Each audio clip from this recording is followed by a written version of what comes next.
Have you tried training methods that just didn't work? Do you feel that your pet is not getting his or her nutritional needs met? Are illnesses and bad behavior your daily norm?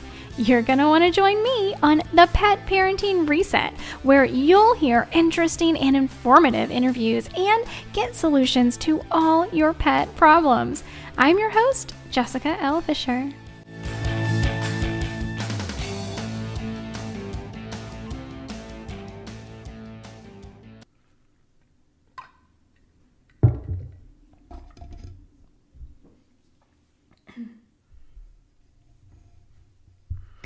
Well, hello, you wonderful pet parent. Thank you for joining me today.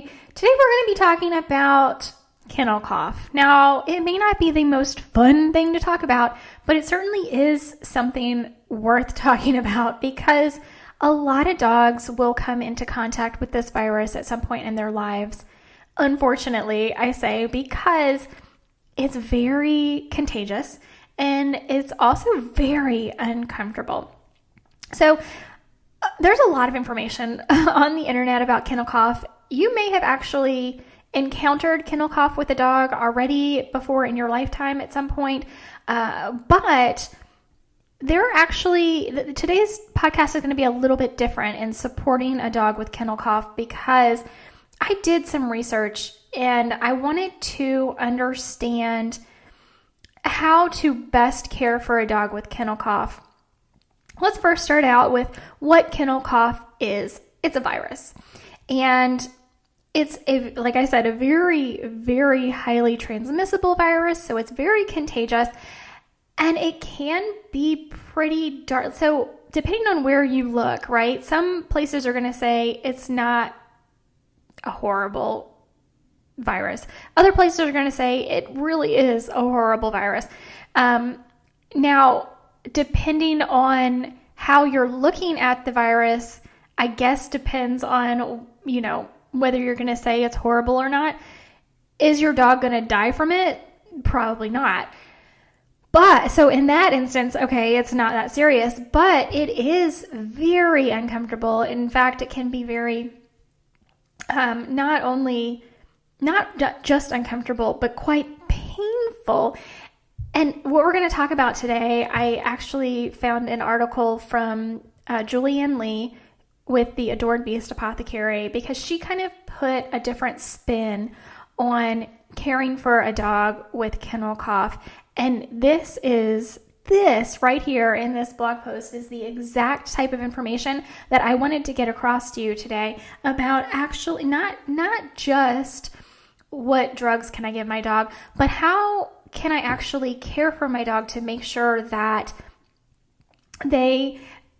of course, they're not going to have a great time with this virus, right? But they are going to be as calm and relaxed and get through this as quickly and easily as possible. That's the kind of content that I wanted to bring to you today in this podcast. And Julianne Lee put it perfectly. Like this, when I read her blog, I was like, this is exactly what I was trying to get across. So we're going to go through what I had in my mind and how she put it on the page so perfectly. Let's get to it. Okay, so that all of you can find it, if you go to the adoredbeast.com blog and search how to support a dog with kennel cough, you can find everything I'm talking about there, as well as, because I am going to give you her recommendation for homeopathic remedies, which we'll talk about later, can be used in conjunction with antibiotics if your veterinarian deems that antibiotics are necessary for your dog for their kennel cough. A lot of times they will. A lot of times veterinarians will just throw antibiotics at almost anything. And in this instance, we want our dog to get through this as easily as possible and out the other side as quickly as possible.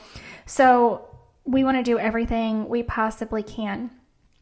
So that's why I say you can search the Adored Beast blog for the homeopathic remedies for that Julianne Lee recommends. I will give them to you today with the disclaimer that I am not a trained homeopath. These are homeopathic remedies as suggested by Julianne Lee from Adored Beast Apothecary. So first, let's talk a little bit more about kennel cough itself. It's a virus. We've established that it's a virus and that it's highly contagious. And that it is, at the very least, highly uncomfortable, very probably painful, and also can be quite confusing in my estimation, because if you think about how you feel when you have a serious cold cough and how it can be hard to breathe, and the more you cough, the more it hurts. The more you cough, the harder it is to swallow, because the more you cough, the more inflammation is occurring in your throat. And when you think about bending over, how horrible, first of all, the sensations that you're getting when you try to bend over, and then the pain that rushes to you. So when you think about how you feel when you are this sick, then you can then take that and impose that on your dog, because that's how they're feeling, right? Their body structure is the same. They're getting these same sensations, the same pain with this cough, the same inflammation. And even sometimes with kennel cough, their throat can form this like thick mucus, which I'm sure you can picture, you can feel, because we've all been there, right? That this like thick mucus that it makes it hard to breathe. It makes you want to, like I'm doing right now, keep clearing your throat. And all of that can be very confusing to your dog, right? Because it may be something they have never experienced before, and they're like, what is this? How is this happening? Why is this so painful? Why isn't it going away? How do I make it go away, right? Like, they don't understand medicine in the way we understand medicine. They don't understand disease in the way we understand disease. Not to say they're not smart. They are incredibly intelligent animals, but we have a different consciousness of understanding than our dogs do. I think we can all agree that is our reality. I don't want to say true, but it is our reality. So all that said, kennel cough does need to be diagnosed by your veterinarian, because this coughing behavior as soon as you notice your dog start coughing, you need to get this diagnosed by your veterinarian, because the sooner we can get on it, the better. There are other things that can mimic kennel cough, like pneumonia and aspirated pneumonia. This may also happen if your dog has acid reflux or a vomiting issue and they somehow aspirate, which means to inhale a little bit of that vomit. All of this can look quite a bit like kennel cough. Also, dogs with heart disease can cough a lot, and they can also develop laryngeal paralysis or collapsing trachea. That all looks a lot like kennel cough. So you do need to make sure to get it diagnosed. That said, according to Julianne Lee, at the very first sign of a cough, she recommends giving arnica 200C or 1M and aconite 200C or 1M. So if you're not familiar with homeopathy, we actually recently just did a podcast on an introduction to homeopathy. So I would highly encourage you to, after you're done with this podcast, go back and listen to that one. I didn't get into the different types of homeopathy, but just to give you a brief overview of what homeopathy is, so that you understand it going into this and going into reading Julianne Lee's blog on kennel cough. So those are two homeopathic remedies that they are not designed to treat kennel cough or the symptoms of kennel cough. What they can do is reduce the severity of the cough. So if it is kennel cough, number one, if it's not kennel cough, it's not going to hurt your dog. It's only designed to attack the cough itself, so it will just help the cough. But if it is kennel cough, it's going to give you a leg up on getting treatment started, because we want to keep the cough as mild as possible, because the worse the cough gets, the worse the virus is getting, the worse the body is reacting, the more inflammation that is occurring, the harder time your dog is going to have through this virus. So getting those 2 homeopathic remedies, arnica and aconite, into your dog immediately, then immediately getting them into the veterinarian to be diagnosed. So if it is kennel cough, this is what Julie Lee says to do. So again, she has several homeopathic remedies that she recommends, and while it does seem like a lot, kennel cough is something you really want to get on top of, like right away. You don't want it to linger. You don't want your dog to get sicker and sicker. So here's the remedies that Julianne Lee recommends. Phosphorus 200C, Drosera 200C, Spongia 200C, Ipecac 200C, and Arnica 200C.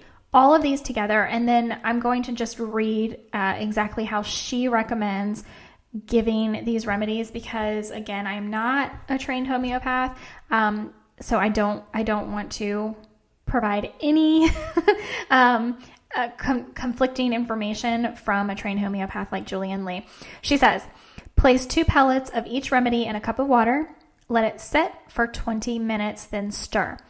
Give 10 milliliters, or approximately 2 teaspoons, every hour for 3 hours. Then 3 to 4 times a day as needed. You should see improvement within 12 hours. If your pup gets worse, stop. You should always be following the recommendation of your vet along with this homeopathic remedy. So whatever your vet is saying, do this in addition. Okay, so let's go on. We know if you've ever heard a dog with kennel cough, and oh my goodness, it sounds horrible. And honestly, my heart just breaks when I hear a dog coughing with kennel cough, because I know how bad they have to feel. And then they're coughing, and then they're spasming, right? Because that's how consistent coughing goes. Think about when you're sick and how this cough can turn into these like spasms, and your whole body is spasming and your throat feels like it's closing. That's how it's happening with these dogs too. So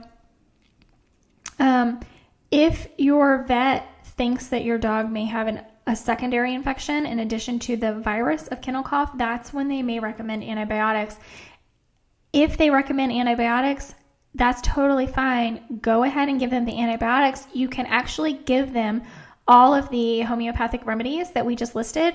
In addition to the antibiotics, they are not contraindicated. They are very, very safe. So giving the homeopathic remedies in addition to the antibiotics will help speed up the healing process. And here's where we're going to get to all of the things that I really had on my mind and my heart when I wanted to put this information out there. Because the medical treatment itself is great. It's wonderful. It's completely necessary, right? Whether we are doing homeopathic remedies, Western medicine with antibiotics, or both. And I would recommend both, because obviously, otherwise I wouldn't have put that information out today. But always, always, always, as I've been saying throughout this whole podcast, put yourself in your dog's shoes. Imagine how you're feeling. Imagine how you feel when you're sick and you have this kind of cough. And then that's where we want to go with care for our dog, right? So everything they eat should be soft. Your dog shouldn't be eating anything that's dry. No kibble, no dry treats, no bones, nothing sharp.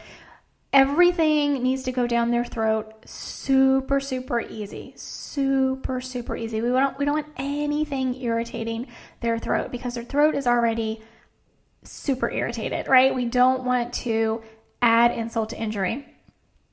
Another thing we can do is to give them warm, not hot. Again, we don't want to burn them, but warm bone broth. We've talked about bone broth before, I'm sure, on the podcast. I know on YouTube and Rumble, we have talked about bone broth and even making our own bone broth. Yes, we did the Longevity Junkie bone broth not too long ago. That's great. Now, really high quality bone broth, specially made for your dog, whether you buy that commercially or you make it yourself. I like making it myself just because I know the love that's going into it. But You can buy commercially available bone broth for dogs. The key here is that they do not make it with onions, because onions are toxic to dogs. So make sure you are looking for a dog safe bone broth if you are buying it. Another thing that Julian Lee recommends doing is getting a really high quality Manuka honey. Now, if you've never heard of Manuka honey, I actually just did a Patreon post about Manuka honey. You can go to our Patreon. Go to the petparentingreset.com and click on Patreon at the top of the page. You can join for as little as $1 a month. And this post on Manuka honey was long overdue because I had been wanting to research it for myself for a long time, and then I gave you all of the information that I found. Manuka honey is a very special kind of honey. It has it's honey on steroids. Honey on steroids is kind of what Manuka honey is. But when you add Manuka honey, it should be melted. So melt it into the bone broth. The reason that we want it melted instead of just giving a spoonful of honey to your dog is because, remember earlier when we were talking about when you're sick and you have that cough, that your throat can oftentimes coat itself in that thick mucousy kind of, we don't want to add more thick mucousy stuff like honey, right? It's going to get stuck. It's going to make it feel even more closed, right? We don't like that closed feeling. Your dog is not going to like that closed feeling. So make sure the honey is melted in the warm bone broth. So mix it really, really well. Make sure that it's not thick at all. Melt it. We want to make sure it's melted, but again, not burning hot. So there's a little sophistication there, right? We want to make sure it's the perfect consistency, but that Manuka honey can really, really help. Raise their bowls. So if you think about, again, we were talking earlier, when you have that cough and you're all congested and everything is inflamed and you feel like your throat is closing, when you have to bend over, how does that feel? It feels freaking horrible. I know it feels horrible. It feels like my whole face, my nose, my eyes, my sinuses, my throat is all closing in on me. Your dog is going to feel the same way. So we don't want them to have to angle down to get to their food. We want to raise their bowl so they can keep their head up as they're eating. Keep the immune system boosted. Again, here we are dealing with a virus. So we want to make sure that they are being supported as much as possible, especially when we think about if your veterinarian does prescribe antibiotics to your dog. We want to support the gut as well, because we know those antibiotics are going to not only kill the bad bacteria, but also kill all the good bacteria. So we want to make sure we're giving them a good probiotic to help support the gut. Hopefully you were already doing this before, but certainly during and after the antibiotics to support and keep the good bacteria flourishing after the antibiotics have done what they're going to do. Right? So let's keep their immune system boosted to fight off this virus. Keep exercise to a minimum, and I mean a super duper screeching halt minimum. Literally all we want to do is go outside to potty and poop. That's it. Everything else, we want to be just curled up on the couch watching Netflix, right? If you think about, if you've ever had bronchitis, I actually fortunately have never had bronchitis myself, but you certainly don't want to be running around. You don't want to be wrestling around on the floor. You don't want to be doing anything. You want to rest, and relaxation is what your dog needs right now. No collars whatsoever. So if you do have to put a leash on your dog to go outside for potty breaks, use a harness. Of course, I talk about this all the time, but this is especially true right now because your dogs, they're already super inflamed and uncomfortable, and any additional pressure is going to be excruciating to your dog. Any sort of restraint on their throat can start them coughing, and we do not want them coughing. We want to keep them as calm as possible so that their coughing is as minimal as absolutely possible. And we want to make sure that your dog has the best airflow they can possibly get. So we want to make sure they're warm but not too hot. We don't want them panting. We don't want them breathing rapidly. That's going to cause them to cough. But maybe maybe even a little bit warmer than you would like, as long as they're not panting, with an oscillating fan. That might be a good place for your dog. We want to make them as comfortable as possible and keep the airflow going. We want to, think about how you feel when you're sick and what do you want? What is going to make you more comfortable when you're sick? We want to do the same thing for our dog. So that's really where I wanted to go with the Kennel Cough informational podcast today. We know what kennel cough is, right? I didn't want to go too in detail with that. And we know that we need to see the veterinarian to treat kennel cough, but I really wanted to get into supportive care for your dog because it's so important. If you think about how you feel when you're sick, the supportive care means so much. And the same is true with our dogs. So with that, I hope this was helpful. I hope this gives you some new clarity on supporting your dog through illness, specifically kennel cough, but honestly, through any sort of illness.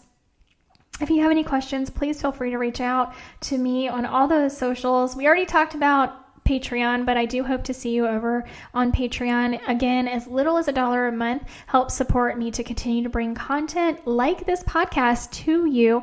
And in addition to the podcast, when you're on Patreon, you get loads of other content, exclusive content that I don't publish anywhere else and behind the scenes. So really, really cool stuff over there.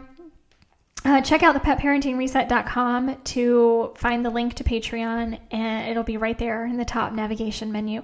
With that, I hope y'all have a wonderful rest of your day. Give your pets some extra love from me, and until next time, bye guys.